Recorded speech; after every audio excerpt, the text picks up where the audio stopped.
Where's the uranium? Mehdi, you could argue. Well, again, maybe your friends in the Tehran regime can tell you, because they won't tell me. Wow. Wow.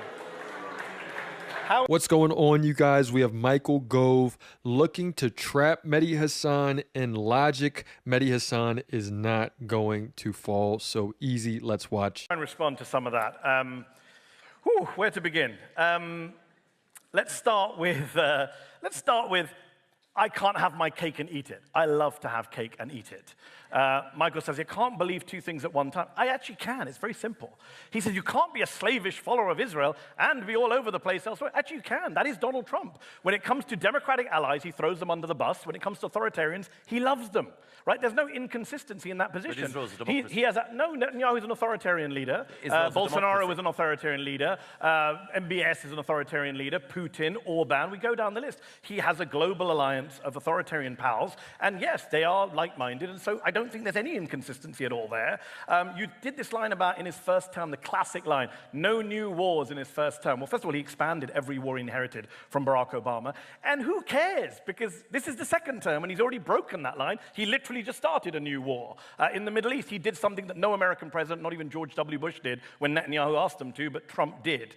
So he did start a new war. So that talking point, I'm not sure what the point of that was, other than to seduce the audience with your silver tongue. But the point about facts, let's talk about facts, for example. You mentioned, I'm glad you brought up the Democratic Republic of Congo and Rwanda.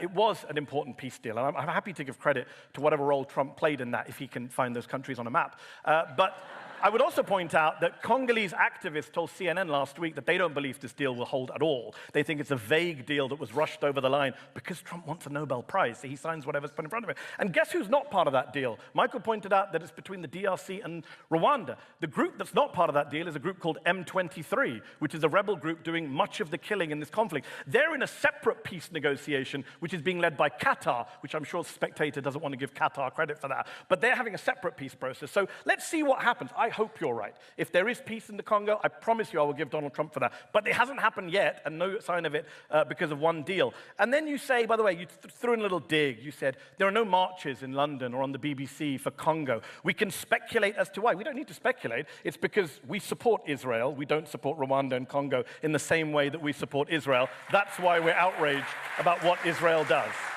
And last point.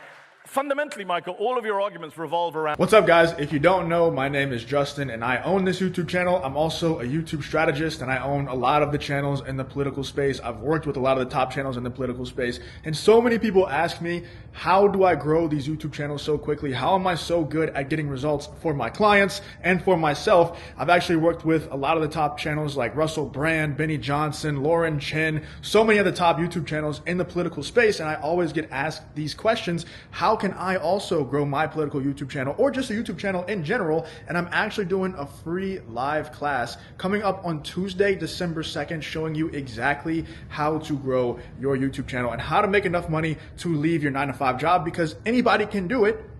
And I'm going to show you exactly how you can do it Tuesday, December 2nd. So if you want the same sort of results as these YouTube channels, such as Justin is Lost, Justin Reloaded, Justin Reborn, The Progressive Way, Bring the Asteroid, Benny Johnson, Russell Brand, Chris on Culture, The Apostle, all these people, they're all either me or they've worked with me in the past. So if you want the same results as them, I'm going to show you how to do it for absolutely free on this live workshop on Tuesday, December 2nd. Make sure you sign up with the top link in the description or the link in the pinned comment. Sign up for that class. There's only 100 spots. So if you save a spot, make sure that you show up so you don't waste the spot.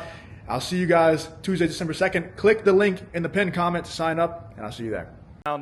Trust me, it's happening. Trust Trump.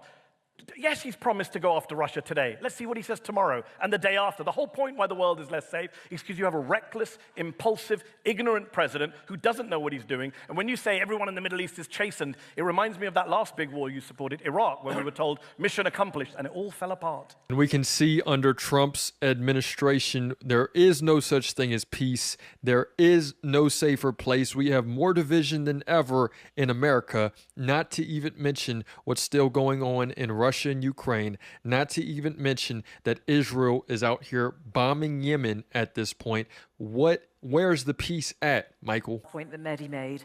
Who can trust Trump? Can his allies trust Trump? I think you just need to look at the consequences of his actions. So we don't need to make a window of his soul. We don't need to make a moral judgment on whether or not he's a good man. We merely need to look at the consequences of the actions that he's taken. So, for example, in his first term, he engineered the Abraham Accords, which meant that Israel concluded peace agreements with Bahrain, with the United Arab Emirates, with Morocco, all of which contributed to commerce, all of which contributed to a de-escalation of conflict, all of which contributed to making the world a safer place. As Mehdi acknowledged, the conflict which is currently scarring Africa may or may not be resolved as a result of this intervention, but the fact that he chose to intervene, I think, is significant in a way that no previous president had even attempted. So in that sense, the temptation in foreign affairs to make a moral judgment and to hold up one individual against an objective standard which very, very few people can reach is a tempting one. But the question always is, which other leader do we think, certainly which other American president would we consider to have set an example that Donald Trump falls short of in seeking to ensure that the world is safer? I can answer that question. A president who I was not a big fan of, but did something very good in his last year in office, which the UK government also supported. I believe you were in the government that supported him when he did it, which is Barack Obama and the JCPOA, the Iran nuclear agreement, which actually put Iran's nuclear program under inspection, under control. How much uranium were they allowed to enrich under Barack Obama's deal that the British government of Theresa May supported, or David Cameron, I think it would have been still then in 2015? 3.67% was the level of enrichment that the US State Department and the IAEA signed off on under the Iran nuclear deal. Barack Obama did that deal. Donald Trump doesn't like Barack Obama, so as soon as he heard that Obama did that deal, he tore up the deal in 2018. His own defense secretary, James Mattis, said, don't do it, it's working. Some Israeli general said, don't tear it up. Trump tore up that deal, and that's where we end up today. That's exactly why they have nuclear enrichment at 60%, 400 kilograms of it. The entire crisis in Iran was created by a reckless, impulsive Trump throwing away that document that Barack Obama and the British government worked on. You were in the government. How can you blame America for Iran enriching uranium? Because there was a deal. It's the choice of the Iranian leaders. It's the choice of people whose response to public displays of homosexuality is hanging gay men from cranes. Michael, have you ever spoken out against anti-homosexual laws in Saudi Arabia or any other Gulf countries? Yes. But they're our allies. Why do you use this bogus argument? The British government allies perfectly fine with lots of repressive governments who treat gay people badly. You know it and I know. We have Michael Gove fumbling, freaking the hell out at this point, not able to actually come with anything regarding the real debate, comes in wanting to with his morals, and then you have Mehdi who comes in and says, okay, well, if we're going to bring it to a moral issue, let's not be hypocritical. I am more than happy to, whether it's Uganda or Saudi Arabia, but I'm merely pointing out so we bombing Saudi Arabia? The Iranian government that so many people are anxious to find excuses for. Michael, should we bomb Saudi Arabia? Is also one. Can we come back? Should we bomb Saudi Arabia? It's a simple question. No, well, Saudi Arabia has not said that it's intent on wiping out another so you've moved the goalpost. Just now you said it was about gay people. I said Saudi Arabia treats gay people badly. Now you've moved the goalpost. Pick one. I'm pointing out the nature of the Iranian regime that you seem so anxious, Mehdi, to defend. I've not said a word of defense of Iran. You defended the Saudi government's treatment. I didn't say a word about it. I haven't defended the Saudi government. They all heard you to come back. I want to come back to this question. I just find it instructive. Michael, is so hold on. Hang on. No, Ritterly, just made a draw your own conclusions. So hold on. William Hague, who was the leader of your party, the foreign secretary, wrote an article in the Times where you used to write, saying that this action will more likely lead to a bomb than anything else. Is he also an Iran stooge, Michael? So that's the specific point I wanted to put to you, Michael. Are we in a position where nuclear proliferation is more likely rather than less 100%. Likely? No. That's just and flat why? wrong. Why would you say that? IAEA disagrees with you. Because action has been taken by Donald Trump to deal with a rogue regime run by ideological fanatics who wanted to eliminate. Where's the uranium, Michael? Who wanted to eliminate Israel. But you could, Mehdi, you could argue. Well, again, maybe your friends in the Tehran regime can tell you, because they won't tell me. Wow. Wow. How are they my friends, Michael? Is it my name? My skin color? I'm still waiting. My religion? Which one is it? I'm still waiting for any criticism of them. I'm happy to criticize them. I think Iran is a country with a horrible human rights abuse and shouldn't be developing nuclear weapons, which the US government, by the way, of Trump said they are not developing nuclear weapons. You lied to the audience at the podium when you said they were developing nuclear weapons. Tulsi Gabbard said in March they're not developing nuclear weapons. I guess she's also an Iran stooge. Trump is also an Iran stooge.